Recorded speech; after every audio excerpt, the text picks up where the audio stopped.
Hello प्यारे बच्चों, हम पढ़ रहे हैं गृहदर्शिका कक्षा 8। आज हम शुरू करेंगे पाठ नंबर 7 और उसका नाम है सिलाई कला।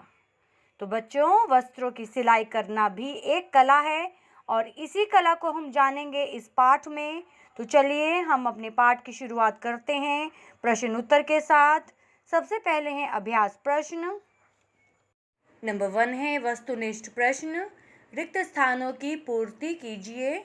क है वस्त्रों की सिलाई करना एक डैश है कला। ख मशीन में तेल डालते समय डैश को ऊंचा कर लेना चाहिए निडल बार। ग है रेशम के तंतु एक प्रकार के कीड़े के डैश से प्राप्त होते हैं कोकून।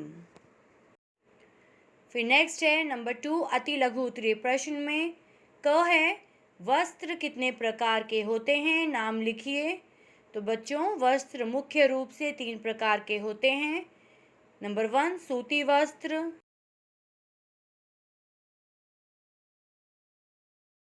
नंबर 2 ऊनी वस्त्र,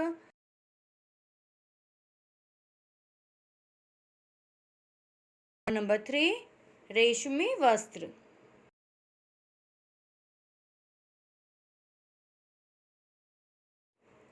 फिर ख है किस वस्त्र पर क्रॉस स्टिच की कढ़ाई सरलता से होती है। आंसर है इसका 2 सूती वस्त्र पर क्रॉस स्टिच की कढ़ाई सरलता से होती है।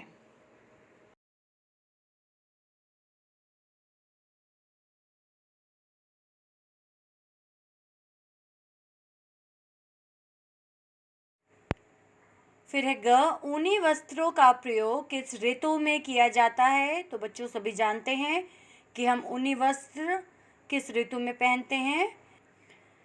तो बच्चों, ऊनी अर्थात गर्म वस्त्रों का प्रयोग शीत ऋतु में किया जाता है।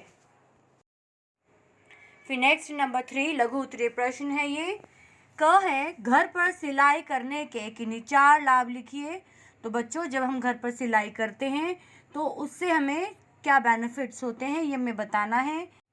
तो आंसर है इसका घर में सिलाई करने से निम्नलिखित लाभ होते हैं। नंबर 1 है नाप के अनुसार सिलाई, नंबर 2 बचे हुए कपड़े का सदुपयोग, नंबर 3 मजबूत सिलाई, और नंबर 4 धनोपार्जन का साधन भी हो सकता है यदि हम घर पर सिलाई करते हैं। तो बच्चों, ये थे घर पर सिलाई करने के लाभ।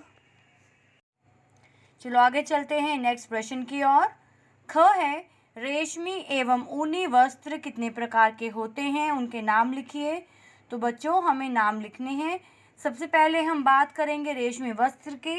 रेशमी वस्त्र निम्नलिखित प्रकार के होते हैं सिल्क, साटन, मखमल। फिर है ऊनी वस्त्र। ऊनी वस्त्र निम्नलिखित प्रकार के होते हैं ट्वीड और सर्ज। फिर है नेक्स्ट 4 है दीर्घ उत्तरीय प्रश्न है, लॉन्ग क्वेश्चंस। क है इसी में कपड़े पर ड्राफ्टिंग करते समय किन किन बातों का ध्यान रखना चाहिए। आइए आंसर देखेंगे। ड्राफ्ट बनाते समय हमें निम्नलिखित बातों को ध्यान में रखना चाहिए। नंबर 1 है सिकुड़न वाले कपड़े को काटने से 2 घंटे पूर्व पानी में भिगोकर सुखा लेना चाहिए, या नाप से 1 या 2 इंच अधिक रखकर वस्त्र का ड्राफ्ट बनाना चाहिए। नंबर 2 है प्रत्येक स्त्री पुरुष की शारीरिक आकृति में अंतर होता है। ड्राफ्ट बनाते समय आकृति को ध्यान में रखकर ही वस्त्र काटना चाहिए। नंबर 3 कुछ व्यक्ति ढीले कपड़े और कुछ व्यक्ति चुस्त कपड़े पहनना पसंद करते हैं। वस्त्र को सिलते समय व्यक्ति की रुचि का भी ध्यान रखना चाहिए। नंबर 4 कागज़ की ड्राफ्टिंग करने के बाद इसे वस्त्र पर रखकर इससे कुछ अधिक कपड़ा छोड़कर निशान लगाना चाहिए, जिससे कपड़े को बाद में आवश्यकता अनुसार ढीला करने में सुविधा रहे। चलिए अगले प्रश्न पर आते हैं। प्रश्न ख है सिलाई मशीन की देखभाल आप कैसे करेंगे, विस्तार से लिखिए। तो बच्चों, हमें सिलाई मशीन की देखभाल कैसे करनी है।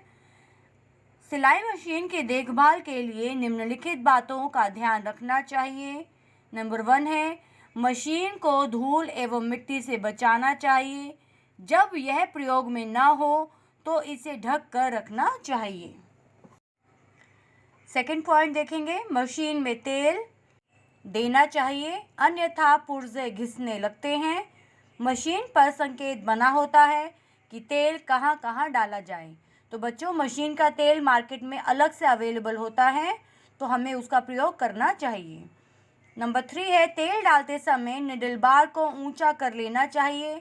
और नंबर 4 है, दिन प्रतिदिन की सफाई के अतिरिक्त प्रतिवर्ष मशीन को एक बार खोलकर उसके विभिन्न पुर्जों को मिट्टी के तेल से साफ करना चाहिए। इससे मशीन हल्की चलती है। तो बच्चों, ये थे कुछ पॉइंट्स सिलाई मशीन की देखभाल के। यदि आपके घर में भी सिलाई मशीन है तो आप उसकी भी इस प्रकार से देखभाल कर सकते हैं। तो बच्चों, ये था पार्ट नंबर 7 सिलाई कला और उसके प्रश्न उत्तर। मिलते हैं एक नई वीडियो के साथ।